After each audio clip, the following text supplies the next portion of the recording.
हरे कृष्णा राधे राधे। नमस्कार दोस्तों, आज के इस वीडियो में हम सुनेंगे उत्पन्ना एकादशी व्रत की कथा। मार्गशीर्ष माह की कृष्ण पक्ष की एकादशी तिथि को उत्पन्ना एकादशी के नाम से जाना जाता है। इसी दिन देवी एकादशी की उत्पत्ति हुई थी। यही कारण है कि इसे उत्पन्ना एकादशी के नाम से जाना गया। भगवान श्री हरि को यह एकादशी अत्यंत ही प्रिय है।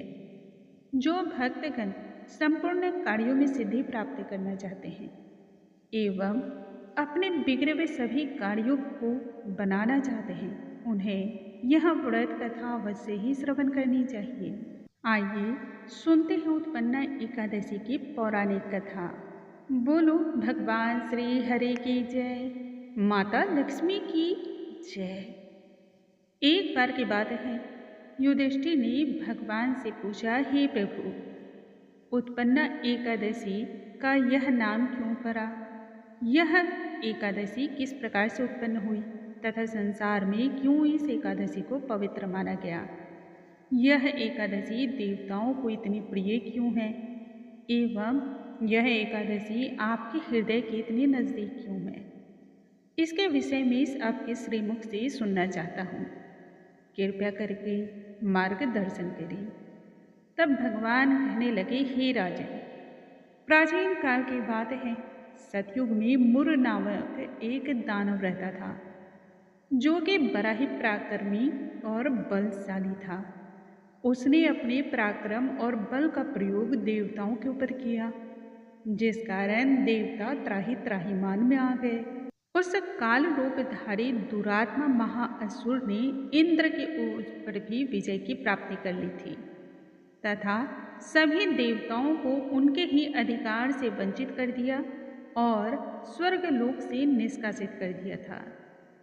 देवतागण मुर दानव से डर कर और उनसे भयभीत होकर के इधर उधर छिपते फिरते थे। डर और भय से कपकपाते हुए तब सभी देवताओं ने महादेव जी की शरण ली। भगवान शिव के पास जाकर के वहाँ भगवान शिव की स्तुति की एवं संपूर्ण हाल उनसे कह सुनाया। इंद्र कहने लगे, हे महेश्वर, ये सभी देवता लोग स्वर्गलोक से भ्रष्ट होकर के भूलोक पर विचरण कर रहे हैं। मनुष्यों के बीच रह करके इनकी शोभा नहीं होती, अतः आप ही कोई उपाय बतलाइए। हम देवता किसका सहारा लेकर के अपने प्राणों की रक्षा करेंगे? सारे वृत्तांत को सुनने के पश्चात भगवान शिव ने कहा कि हे देवताओं, तीनों लोकों के स्वामी तथा जगत के पालनहार, भक्तों के दुखों का नाश करने वाले भगवान श्री हरि की शरण में आप सभी जाओ। वही तुम्हारी समस्या का समाधान कर सकते हैं। भगवान शिव के मुख से इस वचन को सुन करके तब सभी देवतागण क्षीर सागर में उस स्थान पर जा पहुँचे जहाँ पर भगवान श्री हरि शेष सैया पर विराजमान थे। देवताओं ने तब भगवान श्री हरि की स्तुति करनी आरंभ की। स्तुति करते हुए भगवान से कहने लगे, हे प्रभु, आप ही जगत के पालन करता हो तथा हम सभी की रक्षा करने वाले मधुसूदन भी आप ही हो। आप हमारे प्राणों की रक्षा करें, आपको नमस्कार है। दैत्य मूल से भयभीत होकर के हम सभी आपकी शरण में आए हैं। आप ही इस संसार के कर्ता और धर्ता हो, आप ही उत्पत्ति करता हो और आप ही संहार करता भी हो। आपके सिवा इस लोक में चर तथा अचर अन्य कुछ भी नहीं है। देवताओं के इस स्तुति से भगवान श्री हरि प्रसन्न हो गए एवं इंद्र से कहने लगे, हे इंद्र, ऐसा मायावी तथा पराक्रमी दैत्य कौन है जिसने सभी देवताओं पर विजय को प्राप्त किया है एवं उसमें कितना बल और पराक्रम है? उसका रहने का आश्रय कहाँ है? यह सब मुझसे कह सुनाओ। भगवान श्री हरि के मुख से यह वचन सुनकर के तब इंद्र कहने लगे कि हे भगवान, प्राचीन समय में एक नाड़ी जंघ नामक राक्षस था। उसके महापराक्रमी और लोक विख्यात नाम का एक पुत्र हुआ जो कि मूढ़ नाम का है। उसकी चंद्रावती नाम की ही नगरी है। वहीं पर सभी देवताओं को स्वर्ग से निकाल करके वहाँ उसने अपना आधिपत्य जमा लिया है एवं देवताओं के स्थान पर उसने इंद्र, अग्नि, वरुण, यम, वायु, चंद्रमा, नेत्र आदि सभी के अधिकार अपने ही दूतों को दे बैठे हैं। इसलिए उस दुरात्मा असुर को मार करके हम सभी की रक्षा करें एवं हमें अपने अधिकार को अब लौटा दें। भगवान श्री हरि तब कहने लगे, मैं शीघ्र ही उसका संहार करूँगा, इसलिए मैं वचन देता हूँ, तुम सभी चंद्रावती नगरी जाओ। तब ऐसा कह करके भगवान सहित सभी देवताओं ने चंद्रावती नगरी की ओर प्रस्थान किया। जब ये सभी प्रस्थान कर रहे थे तब दैत्य मुर सेनाओं के सहित युद्ध भूमि में गर्जना कर रहा था। उसकी भयानक गर्जना से भय से कपकपाते हुए सभी देवता चारों ही दिशाओं में भाग खड़े हुए। जब स्वयं भगवान श्री हरि रणभूमि में आए तब उन दैत्यों ने विभिन्न प्रकार के अस्त्र और शस्त्रों के प्रयोग से भगवान श्री हरि पर बरछात कर दी, लेकिन भगवान श्री हरि ने भी क्षण भर में ही उनके सभी अस्त्र और शस्त्रों को बींध डाला।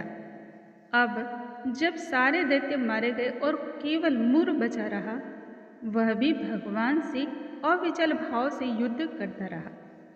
बाण पर बाण और विभिन्न प्रकार के अस्त्र और शस्त्र लगातार चलते रहे। इसी तरह युद्ध करते करते 10,000 वर्ष तक का समय निकल चुका, परंतु मुर युद्ध में नहीं हारा।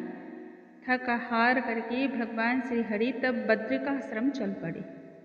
वहाँ हेमवती नामक एक सुंदर सी गुफा थी। भगवान श्री हरि विश्राम करने के लिए उसी गुफा में प्रवेश कर गए।